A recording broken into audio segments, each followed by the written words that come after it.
What are some things that us as real estate professionals can implement to help our business grow? What are the main things that we need to convert leads? What are the main things we need to get leads? What are strategies that we can put in place? Um, what are some of the tools that we can really hone in on and utilize to take where we're at and run with it? I think a level of learning is definitely needed. Like, not just learning about your products, not just learning about the loan process or the escrow process, what have you. That's all very important, but I think a level of learning in terms of business, how a business runs, um, how to do a funnel, how to run ads, instead of just going straight to hiring somebody, especially if you don't have the budget to do that. I think learning yourself is a big way to save money and learn how things really work. If anything, you can teach it to another agent, another lender, and teach them and help them build off of it if it works. But you also understand what works, what doesn't work, what works for you specifically. What are your strong suits? What are your downfalls? We all don't have the same personality. We all don't have the same skills or things that we're good at or not good at. We're all different. We're all unique. And we all have something unique to bring to the table with that. So exploring those things and learning what our strong suits are, where our weaknesses are, and then building on the weaknesses. Right now for me, I know that for my business, I need to create content and I need to put myself out there, and I'm not somebody who's big on that. I'm actually very introverted. I'm very shy. I worry about how I present myself a lot. And for me to sit in front of the camera, it took a lot. It took a lot, and I want to say weeks and maybe even months of preparation. I've gone through video after video after video, and I end up scrapping it because I don't like some little thing about it, but I'm losing sight of the importance of the actual video, which is to provide value to other people. Not so much what I look like or, sound like or whatever that may be. Obviously, appearance is part of it, and looking the part or being professional is just a small factor, but we don't have to be, suit and tie and, make a big old production about it. I think that I can get the point across just as well by sitting here with my camera and almost like having a conversation as I would with someone I'm having coffee with. And I think I lost sight of that for a while. So I'm bringing it back. And the reason I'm saying that is because if you're new to the real estate profession, whether you're a lender or a realtor or an agent, whatever it is, there is a level of having to put yourself out there that some of us might be very uncomfortable with at first. So getting used to being in front of the camera, being on the phone, talking to people in public, that is something that we have to get over, or we have to really hone in on our skills and strive to get better. You don't have to be perfect. You don't have to be the best, but you have to give a little bit of effort into it. And here, I'm not striving for perfection at all, but I am trying to put things out there to hopefully help other people who might be in the same situation. I'm a lender, and I've been doing this for about a year, and I've navigated through some of the most difficult loans. And from my broker, who's been doing this for over 25 years, he's even said, like, your first couple loans have been the most difficult loans that we've ever even seen. And we were able to get them through. We were able to get them approved. They closed. They funded. I want to pat myself on the back for that because that was difficult and it was stressful.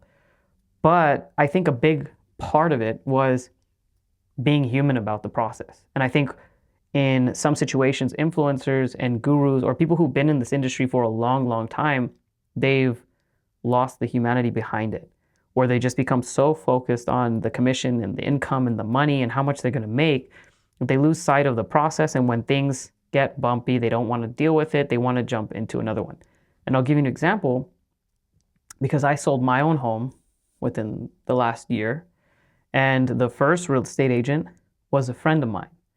And I noticed very quickly that he seemed to put all the stuff that my house needed off because It was a little cabin. It wasn't anything crazy. It wasn't anything worth a lot of money. It was, about 200,000 or so. But some of the other homes he dealt with were more in the 400, 600, $700,000 ranges. Obviously, he's going to make a bigger commission on that. And what I noticed was that he tend to put those as his priority. And don't get me wrong, he needs to make money too. I hear it. But I think that you're losing sight because you still have a client. You still have a client who's depending on you and literally paying you quite a bit of money, because 3%, that's a lot of money, to be able to get this done for them. And for us, we needed to move. We needed to buy a home. My son is in a wheelchair. We needed a flat home, like an area of land that's flat, because we were on a slope, and we needed it to happen sooner. And the market up there was kind of a different market. It wasn't as residential. It was more of like a vacation type spot. So it was a little bit more difficult. Ended up having to fire him, and we hired another person who came in, and right off the bat, the effort that he gave was so much more, and he stuck with us. And from that, he became a very close friend of ours, somebody who I still look to for advice in the real estate side, like on the realtor side. I'll cross-reference with him, and from him, I met some incredible people who now turn out to be my brokers. And I owe a lot to, because he helped me change my entire career path and get into something new in the best way possible. And I'm not saying that that's going to be the route for everybody, but I'm saying that having somebody on your side, or being that person for somebody who actually is committed to the clients, who is in it with them, and I get it, it's frustrating, it's treacherous, it's difficult, but who actually commits to being there and seeing it through with them, when you get to the finish line, it's that much more rewarding, and your client is much more willing to refer you in the future.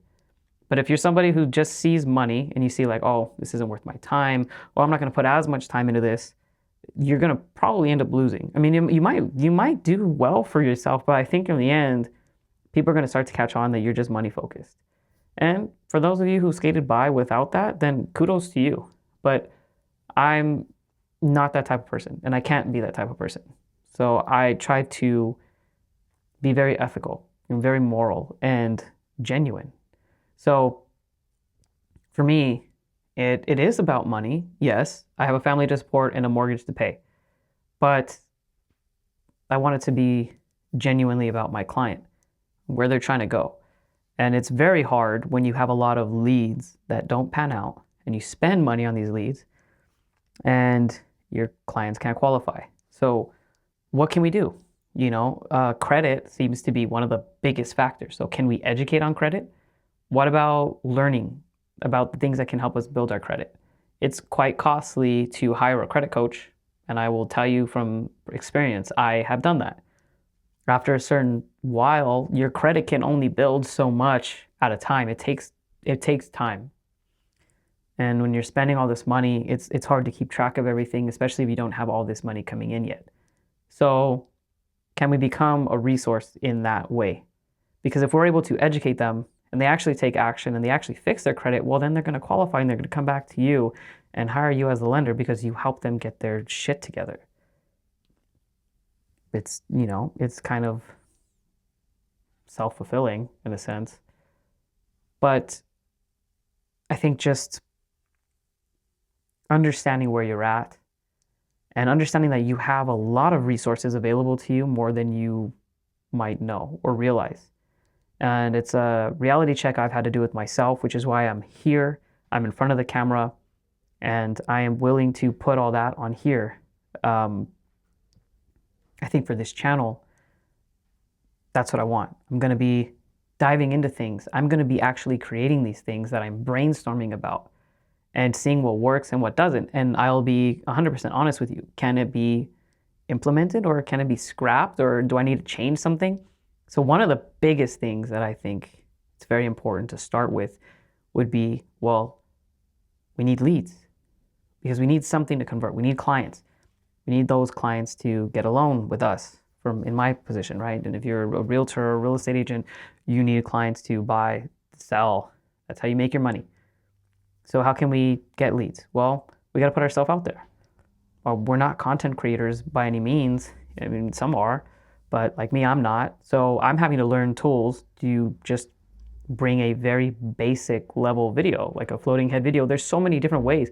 And I've done so much research into this. And my setup is by no means crazy professional, but I've put a little bit of money here and there to make sure that I have some tools that I can use to create a decent looking video so that people actually watch it or want to watch it, or it sounds decent enough for them to take a look.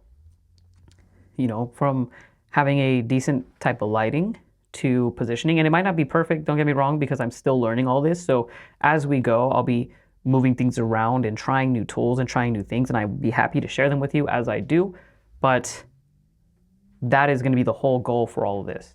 So I hope you'll stick around, because I really truly hope to help people in my situation as well. I would love to help you guys thrive in business, even if it's just you take little snippets of the things that I do right, I do wrong, whatever it is, and you implement yourself, or you don't implement because maybe that doesn't work for you.